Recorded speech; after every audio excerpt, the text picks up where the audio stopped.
ये ताकत मुझे चाहिए, ये ताकत मुझे चाहिए। अब वो भी गुड़िया के जेरे असर आ चुका था। ईशल फर्श पर बैठी शैतानी हंसी हंस रही थी। घर की दीवारें लरसने लगी।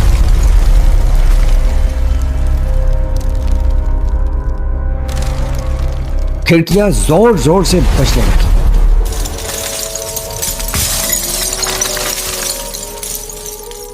फौजिया ने अपनी बेटी को पकड़ने की कोशिश की, लेकिन ईशल की आंखों में वही शैतानी सुर्खी थी। अगले लम्हे वो अपनी ही मां के खून से हाथ रंग चुकी थी।